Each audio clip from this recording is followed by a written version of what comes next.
Ladies and gentlemen,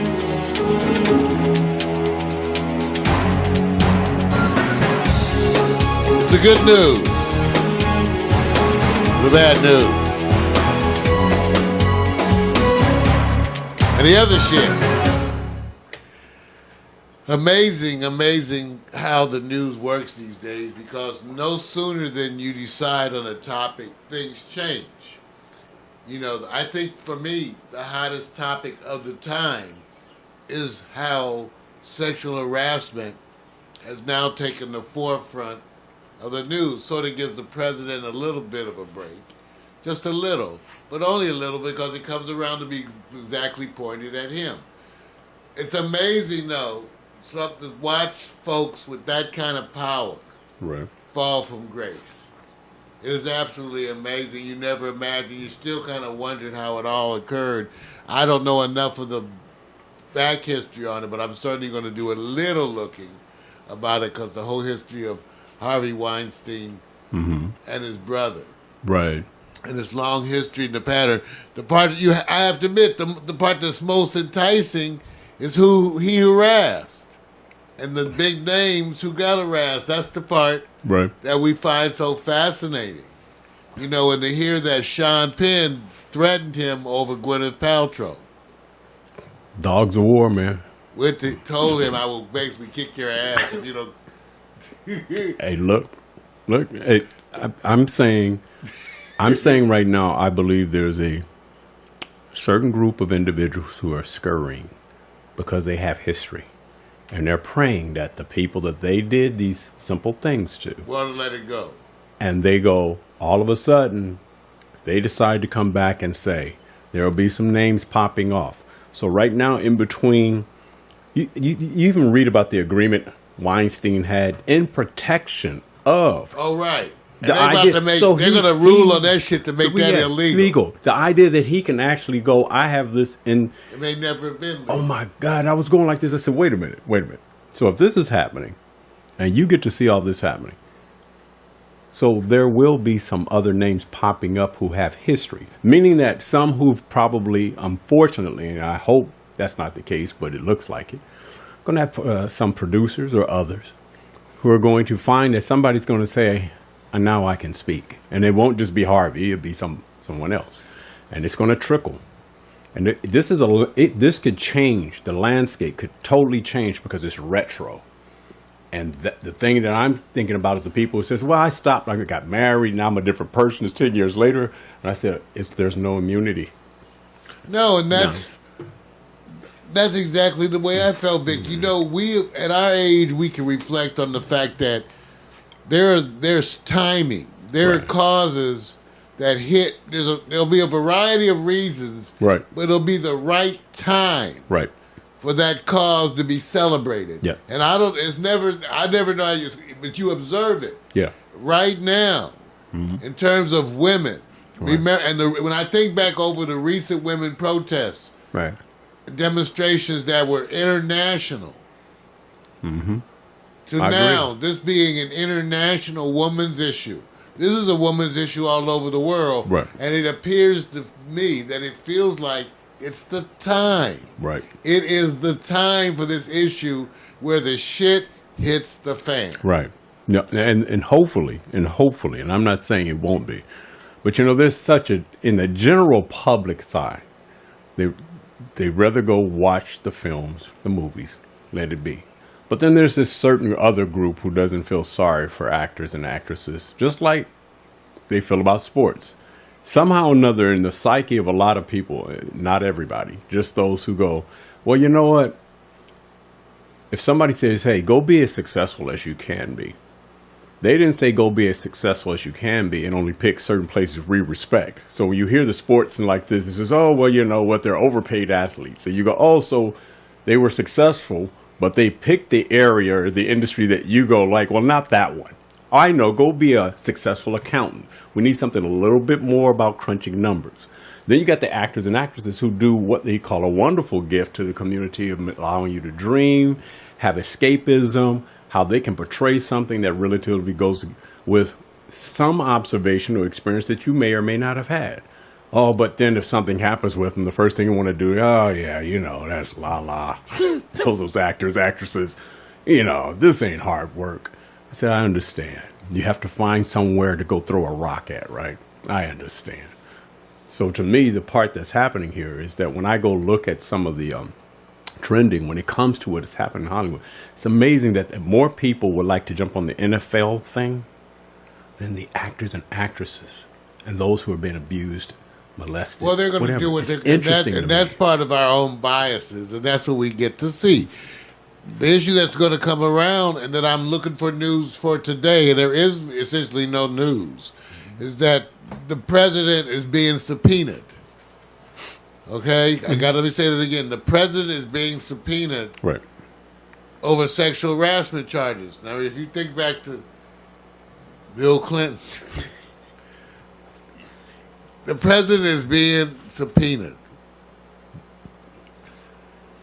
Yes. News still to come on this, how this gets handled. Half the time, you can end up going to the Supreme Court. Right.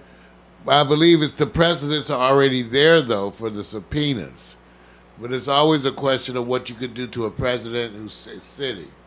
So that's to be determined. But I just wanted to raise that because it's a cause that is its time. Yeah. And now it's going to hit the president, too. And this is not the Russia right. connection. This is another item indeed. Now, Vic alluded to the NFL, which now the NBA is coming up with theirs, too. Mm-hmm. All about the kneeling. I wanted to share this story I found. Right. Well, it's not hard to find it because they keep coming across my desk. Right. This is about an Iowa marching band, high school. An Iowa, what is this? Close this crap. Did I not tell you? Look, Iowa marching band walks off the field during the national anthem in Iowa. Iowa, you guys. What does that Iowa. Right. What does that tell you? I'm asking y'all. What does that tell you? Hey, look. Everybody has arguments, right? And everybody has. Remember to say, when we first started on this journey about social media, they were talking about the graph and how you can have success in niche markets. There'll be a whole bunch of niche markets.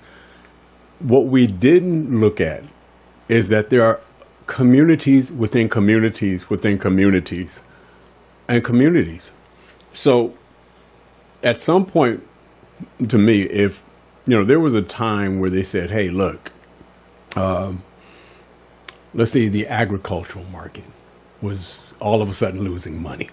All of a sudden, if some precedent came up where they're siphoning off funds to support them because of the particular presidential platform, would they not sit back up here and make a stand in some kind of way to say, you're affecting our survival or affecting what we can do to grow or be successful?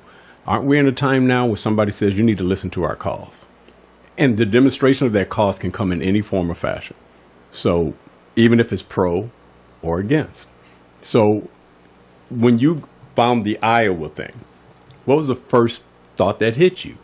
Apart from your own Well, the first thought that hit me was, again, this is related to my age, was how wonderful a time we're living in. Mm-hmm. See, other people take these things differently. I said, no, I'm a child of the 60s, and I have a whole different perspective.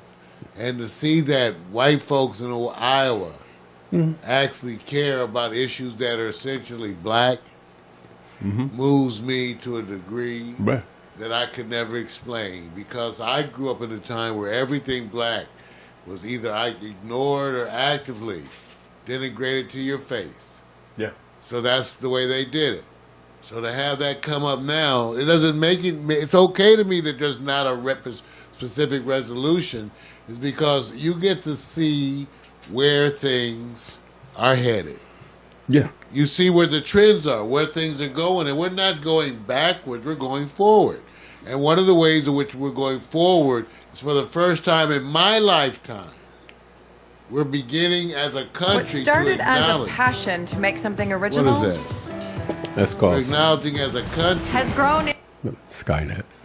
Skynet. And now there's a country, the wrongs that have been done to black folks, which were essentially not talked about it. You were just supposed to accept it, so what? Right. Yeah, look. For years, that was the attitude. So now your grandchildren are going to discuss it. The same oppressive. There's a bunch of the folks who did dirt during my time, they're still living. Right. Yeah, look. They're still living. And I get to see this everyday change. Look, do you believe that when you look at what they call the voice of America, and I'm just saying, do you believe that's within the political confines and the philosophy of the Congress, the U.S. Senate, the House of Representatives? Do you believe that they speak for all peoples as it relates to them being political, and they can't help but to be political, to usher in their agenda? So whenever they're speaking, what is the highest order where you believe this represents America? Do you go to politics? Is politics your voice? Or is it really the community that you're in? And I truly believe that a lot of people are going, we have a voice now, as opposed to listening to the left or the right. Yeah, I don't know, because I'm always so aware that your immediate surroundings and community are so vastly different than other communities that all you have to do is take a little trip. Right. You'll think you're in another whole world. Yes, you can. Because we're in a very liberal Yeah. community. Now, you could go take a little traveling. Right. Doesn't take that long on a plane, and you'll be in people who love community where they love Trump, don't like black people particularly, Right. and embrace the Bible, Right. and anti-abortion and all this. You'll be in a whole different thing that exists here in America, and that's part of the issue. Yeah. We are so different. It's hard. It is very hard to, I mean, I'm not sure if this is a different time. I think the same arguments are the same as it's been before. It's just repeated different.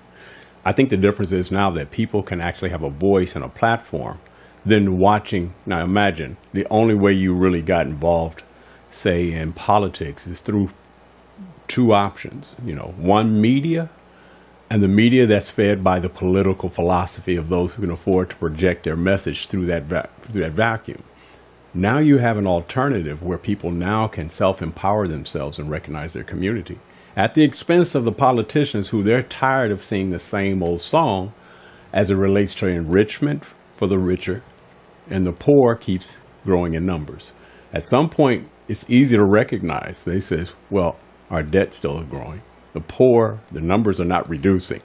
But yet I have to hear them say such things as, it's Putin. And I'm going, no, please don't do this. The argument of putting it in your right hand so you can service your left hand. And I don't take that literally. I'm just saying, man. So I don't want to hear anything about that. I really think that the people are going, the bottom line is money, empowerment, to be able to get a greater wage, and to be able to have an economic impact in your community. Once you do that, things tend to favorably find themselves moving towards a different direction. And people are so mad now that if you say the word liberal, oh my God, don't say that. Don't say that, because they made that a bad word. Yeah, and they're attempting to do it to give you an argument to say this is bad. I said, follow the money. Forget the liberal. Forget the left, forget the right. Where's the money going? And just ignore those words. And when you see where the money's going, you'll go, oh, okay, that makes sense. So sometimes you have to turn it off. One thing I like about a lot of young people, they go like, I'm not watching the TV. They're going to activate what they're getting in their community. At some point or another, they say those conversations we see all the time, it seems like there's no direct correlation that uplifts our community. We just hear you guys bitching and arguing over over 65-year-old motherfuckers sitting back here going off on the deep end. That's how I feel about it. I love America, but I really see them having this one or two position argument, and I go, just go look at the history. They're doing this so they can saturate you with what they think is the cause and effect. And I said, just go look at your community. Where's the money? Where's the money? Yeah. Where's the money? And that's why consumer journalism like this, like what we do, just to offer these dissenting opinions Yeah. that make you think are so vital, so Yeah. important to what the phenomenon of the day. Citizen journalism. That's what Pax Stereo represents. Victor and I weighing in on the issues of the day and being willing to take a stand. Yes, sir. Ladies and gentlemen,